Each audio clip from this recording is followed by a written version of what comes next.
ಗಣೇಶಾಯ ವಿಘ್ನೇ ವಾಸುದೇವಾಯ ಧೀಮಹಿ ತನ್ನೋ ವಿಷ್ಣು ಪ್ರಚೋದಯಾತ್.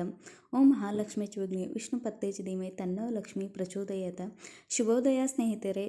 ಅಕ್ಕಲ್ಕೋಟ್ ಶ್ರೀ ಸ್ವಾಮಿ ಸಮರ್ಥ ಸೇವಾ ಕನ್ನಡ ಯೂಟ್ಯೂಬ್ ಚಾನಲ್ದಾಗ ಎಲ್ಲರಿಗೂ ಸ್ವಾಗತ. ನಾನು ನಿಮ್ಮ ಪೂಜಾ. ಮೊದಲನೇದಾಗಿ ಎಲ್ಲ ನನ್ನ ಸ್ವಾಮಿ ಕುಟುಂಬದವ್ರಿಗೂ ಶ್ರೀ ಸ್ವಾಮಿ ಸಮರ್ಥ. ಇವತ್ತು ನನ್ನ ಶ್ರಾವಣ ಮಾಸದ 2ನೇ ಶುಕ್ರವಾರ. ಹಾಗಾಗಿ ಈ ಲಕ್ಷ್ಮೀ ಪೂಜೆನ ಇವತ್ತು ನಾನು ನಿಮ್ಮ ಜೊತೆ ಶೇರ್ ಮಾಡ್ಕೋದನು. ಈ ಶ್ರಾವಣ ಮಾಸ ಅಂದ ಕೂಡಲೇ ನಮ್ಮೆಲ್ಲರಿಗೂ ಒಂದು ಹಬ್ಬದ ವಾತಾವರಣ. ಯಾಕಂದರೆ ಶ್ರಾವಣ ಮಾಸ ಪೂರ್ತಿ ಹಬ್ಬ ಒಂದು ಆದ ಕೂಡಲೇ ಒಂದು ಆಚರಣೆಗಳು ನಾವು ಮಾಡ್ತಿರ್ತೀವಿ. ಅದೇ ರೀತಿ ಇವತ್ತಿನ ಶ್ರಾವಣ ಮಾಸದ 2ನೇ ವಾರದ ಲಕ್ಷ್ಮೀ ಪೂಜೆನ ಮಾಡ್ಕೋದೇನು. ಬೆಳಗಿನ ಜಾವ 3 ಗಂಟೆ 3:30 ಎದ್ದ ಮನೆಯೆಲ್ಲ ಕ್ಲೀನ್ ಮಾಡ್ಕೊಂಡ ಅಂಗಳದ್ರೊಳಗೆ ಎಲ್ಲ ರಂಗೋಲಿಯನ್ನು ಬಿಡಿಸ್ಕೊಂಡ್ಬಂದು ಪ್ರತಿಯೊಬ್ಬರದ್ದು ಇದೆ ನಾವು ಪ್ರತಿದಿನ ಮಾಡುವಂಥ ಒಂದು ಕೆಲಸ ಆಗಿರ್ತೈತಿ. ಆದರೆ ಈ ಕೆಲಸಗಳು ಮಾಡೋದ್ರಿಂದ ಮನ್ಯಾಗ ಸಕಾರಾತ್ಮಕ ಊರ್ಜಾ ಅನ್ನೋದು ಜಾಸ್ತಿ ಇರ್ತೈತಿ. ಅದೇ ರೀತಿನ ರಂಗೋಲಿ ಎಲ್ಲ ಬಿಡಿಸ್ಕೊಂಡ ಅದ್ರ ಜೊತೆಗೆ ತುಳಸಿ ಪೂಜೆ ಮತ್ತು ಹೊರಸಲ್ ಪೂಜೆಯನ್ನು ಮಾಡ್ಕೋಕೋದನ್ನು. ನಾ ಯಾಕಪ್ಪ ಇಷ್ಟು ಜಲ್ದಿ ಹೇಳ್ತೇನೆ ಅಂದರೆ ನಾ ಆಷಾಢದಿಂದ ಶ್ರಾವಣ ಮಾಸದ್ರೊಳಗೆ 2 ತಿಂಗಳ ಈ ಪ್ರತಿ ಶುಕ್ರವಾರ ಉಪ್ಪಿನ ದೀಪವನ್ನು ಕೂಡ ಹಚ್ತಿರ್ತೇನೆ ಮತ್ತು ಲಕ್ಷ್ಮೀ ಪೂಜೆಯನ್ನು ಮಾಡ್ತಿರ್ತೇನೆ. ಆಷಾಢ ಮಾಸದ ಲಕ್ಷ್ಮೀ ಪೂಜೆ ಏನಿದೆ ಬ್ರಾಹ್ಮಿ ಮುಹೂರ್ತದಾಗೈತಿ. ಬ್ರಾಹ್ಮಿ ಮುಹೂರ್ತದಾಗ ಮಾಡಬೇಕಂತ ಇರ್ತೈತಿ. ಹಾಗಾಗಿ ಅದು ಎದ್ದು ರೂಢಿ ಆಗಿಬಿಟ್ಟೈತಿ. ಮತ್ತು ನಾ ವಿಶೇಷ ದಿನಗಳಲ್ಲಿ ಕೂಡ ಜಲ್ದಿ ಎದ್ದಿರ್ತೇನೆ. ಪ್ರತಿದಿನ ಅಂತೂ 5:30 6 ಗಂಟೆಗೆ ಎದ್ದಿರ್ತೇನೆ. ಆದರೆ ಇಂಥ ಪೂಜೆ ಟೈಮ್ದಾಗ 4:30 3 ಗಂಟೆಗೆ ಅದು ಎದ್ದು ಅಂದ್ರೆ ನಮಗೂ ಸಮಾಧಾನದಲ್ಲೇ ಬ್ರಾಹ್ಮಿ ಮುಹೂರ್ತದಾಗ ಪೂಜೆ ಮಾಡಿದ ಅದರ ಫಲ ಕೂಡ ಅಷ್ಟೇ ಫಲ ಒಂದು ಸಿಗ್ತಿರ್ತೈತಿ. ಮತ್ತು ನಾವು ಮನಸ್ಸು ಸಮಾಧಾನದಿಂದ ಕೂಡ ಪೂಜೆಯನ್ನು ಮಾಡ್ಬೋದು.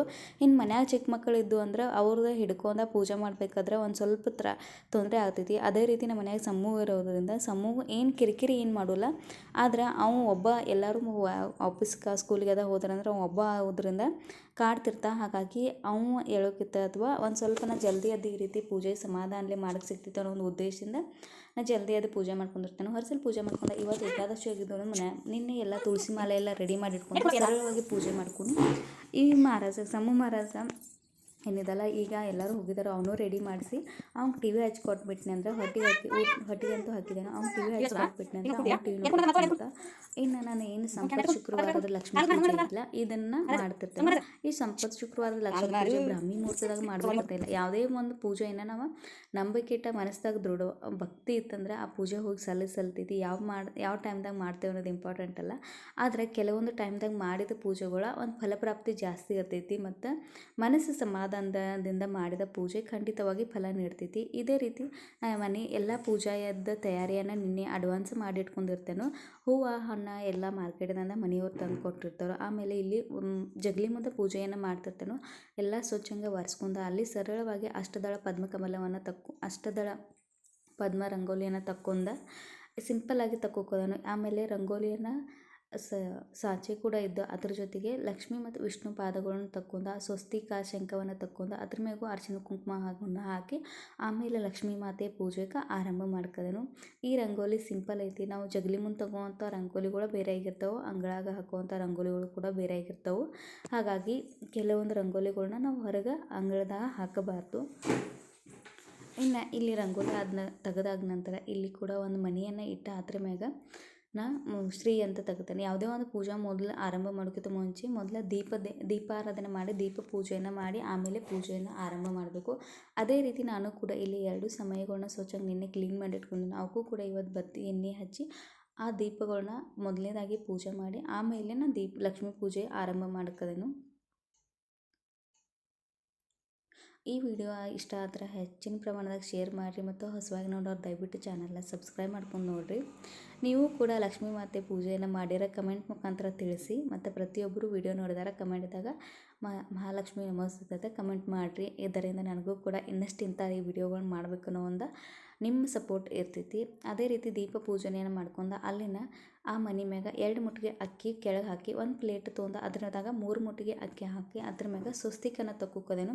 ಪ್ರತಿಯೊಂದು ವಾರ ಒಂದು ವಾರ ಕಮಲ, ಒಂದು ವಾರ ಶ್ರೀ, ಒಂದು ವಾರ ಸ್ವಸ್ತಿಕ, ಒಂದು ವಾರ ಬೇರೆ ಒಂದು ಅಷ್ಟದಳ ಪದ್ಮ ಈ ರೀತಿ ತಕ್ಕೋತಾ ಅಂದ್ರೆ ಲಕ್ಷ್ಮೀ ಪ್ರಿಯವಾದ ರಂಗೋಲಿಗಳನ್ನ ನಾವು ಇಲ್ಲಿ ತಕ್ಕೋಬೇಕು. ಅದೇ ರೀತಿ ಸ್ವಸ್ತಿಕನ ತಕ್ಕೊಂಡು ಆಮೇಲೆ ಕಳಶದ ಸ್ಥಾಪನೆ ಅಂದರೆ ಗಂಗೆಗೆ ಅವ್ರು ಆಹ್ವಾನ ಕೂಡ ಮಾಡ್ಕೋದೇವು. ಲಕ್ಷ್ಮೀ ಮಾತೆಗೆ ಕೂಡ ಆಹ್ವಾನ ಮಾಡಬೇಕು. ನಾ ಇಲ್ಲಿ ಸ್ಟೀಲದ ಕಳಶನ ಯೂಸ್ ಮಾಡ್ಕೋದೇವು. ನೀವು ಯೂಸ್ ಮಾಡಬಾರ್ದು ಅಂತೇಳಿ. ಆದರೆ ನನ್ನ ಹತ್ತಕ್ಕೆ ಈಗ ಅವೈಲೇಬಲ್ ಇರೋದು ಇದು ಒಂದು. ಹಾಗಾಗಿ ಇದನ್ನೇ ಯೂಸ್ ಮಾಡ್ತಿರ್ತೇನೆ. ನಾವು ಇನ್ನೂ ತಾಂಬರದ ಒಂದು ತೊಗೋಬೇಕನ್ನೋ ಪ್ಲ್ಯಾನ್ ಇತ್ತು.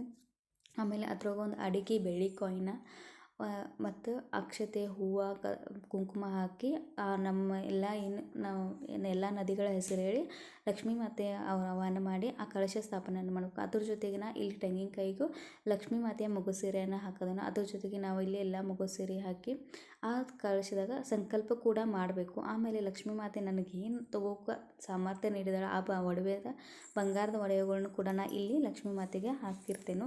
ಬಂಗಾರದ ಒಡವೆಗಳು ನಾವು ಸ್ವಚ್ಛಂಗೆ ಹಾಕೋಕ್ಕಿಂತ ಮೊದಲ ದೇವರಿಗೆ ನಾವು ಯೂಸ್ ಮಾಡಿದ್ದು ಅಂದ್ರೆ ಅದನ್ನು ಸ್ವಚ್ಛಂಗೆ ತೊಳೆದ ಅಥವಾ ಒಂದು ಸ್ವಲ್ಪ ಗೋಮೂತ್ರ ಸಿಂಪಡಿಸಿ ನಾವು ದೇವ್ರಿಗೆ ಯೂಸ್ ಮಾಡ್ಬೋದು. ಆ ನಂತರ ಇಲ್ಲಿ ಪೂಜೆಯನ್ನು ಆರಂಭ ಮಾಡ್ಕೋಬೋದನ್ನು. ಪೂಜೆ ಆರಂಭ ಮಾಡ್ಕೋಕ್ಕಿಂತ ಮುಂಚೆ ನಾವು ಗಣಪತಿ ಪೂಜೆಯನ್ನು ಕೂಡ ಮಾಡಬೇಕು. ಒಂದು ಸೈಡ ಎಲ್ಲಿ ಲಕ್ಷ್ಮೀ ಮಾತೆ ಪೂಜೆ ಇರ್ತೈತೆ ಅಲ್ಲಿ ಗಣಪತಿ ಪೂಜೆ ಕೂಡ ಮುಖ್ಯವಾಗಿರ್ತೈತೆ. ಹಾಗಾಗಿ ಗಣಪತಿ ಪೂಜೆಯನ್ನು ಕೂಡ ಮಾಡಬೇಕು. ಆ ನಂತರ ನಾನು ಇಲ್ಲಿ ಪೂಜೆ ಎಲ್ಲ ಕುಂಕುಮ ಅರಿಶಿಣ ಎಲ್ಲವನ್ನು ಹಚ್ಚಿ ಈ ಉಡಿಯನ್ನು ತುಂಬ್ತಿರ್ತೇನೆ. ಈ ನಾ ಬ್ಲೌಸ್ ಪೀಸ 3 ವಾರ ಬ್ಲೌಸ್ ಪೀಸ ಶ್ರಾವಣ ಮಾಸದಾಗ ಬರುವಂಥ 4 ವಾರ ಪೂಜೆಯನ್ನು ಮಾಡ್ತಿರ್ತೇನೆ. 3 ವಾರ ಬ್ಲೌಸ್ ಪೀಸ್ದಿಂದ ಅಲಂಕಾರ ಮಾಡ್ತೇನೆ. 4ನೇ ವಾರ ಏನು ಬರ್ತೈತಿ ಸೀರೆಯನ್ನು ಏರಿಸಿ 5 ಜನರಿಗೆ ಮುತ್ತೈದರಿಗೆ ಉಡಿಯನ್ನು ತುಂಬೋದು ಮಾಡ್ತಿರ್ತೇನೆ.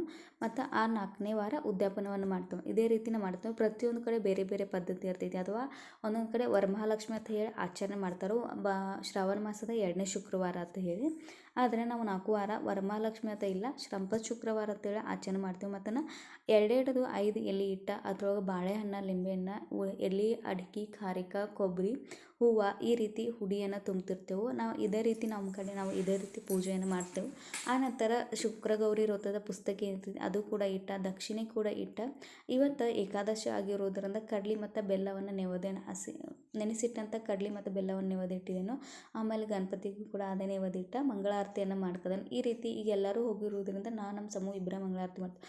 ಸಾಯಂಕಾಲ ಎಲ್ಲರೂ ಬಂದ ಕೂಡಲೇ ಮಂಗಳಾರತಿ ಮಾಡಿ ನೈವೇದ್ಯವನ್ನು ಸ್ವೀಟ್ ಏನಾದರೂ ನೈವೇದ್ಯ ಮಾಡಿ ಈ ಪುಸ್ತಕ ಏನಿರ್ತೈತೆ ಅದನ್ನು ಓದಿ ಈ ರೀತಿ ನಾವು ಪೂಜೆಯನ್ನು ಮಾಡ್ತಿರ್ತೇವೆ. 4 ವಾರ ಇದೇ ರೀತಿ ಮಾಡ್ತಿರ್ತೇವೆ. ಲಾಸ್ಟ್ನೇ ವಾರ ಉದ್ಯಾಪನ ಮಾಡ್ತಿರ್ತೇವೆ. ಸರಳವಾಗಿ ಮಾಡ್ತೇವೆ. ಇಲ್ಲಿ ನಾವು ಪೂಜೆ ಮಾಡಿ ಆರತಿ ಮಾಡ್ತಿರುವಾಗ ನಮ್ಮ ಸಮ್ಮು ನೈವೇದ್ಯ ಇಟ್ಟಂತ ನೈವೇದ್ಯದೊಳಗೆ ಬೆಲ್ಲವನ್ನು ತೊಗೊಂಡ್ಬಿಟ್ಟಿರ್ತ.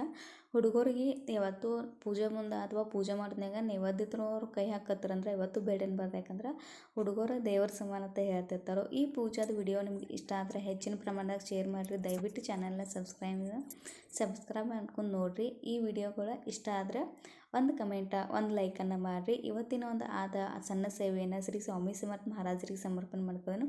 ಹೊಸದಾಗಿ ನೋಡೋರು ದಯವಿಟ್ಟು ಚಾನಲ್ನ ಸಬ್ಸ್ಕ್ರೈಬ್ ಮಾಡ್ಕೊಂಡು ನೋಡಿರಿ. ಶ್ರೀ ಸ್ವಾಮಿ ಸಮರ್ಥ.